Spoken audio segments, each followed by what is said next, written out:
আসসালামু আলাইকুম রহমতুল্লাহি বারাকাতু।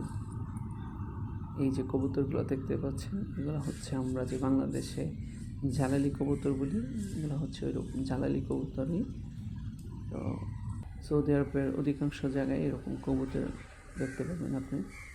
আর ওই যে পতাকাটা দেখা যাচ্ছে, ওটা হচ্ছে আপনার জেদ্দা। জেদ্দা না, পুরো সৌদি আরবের সবচেয়ে বড় পতাকাই বলা যায় এটা।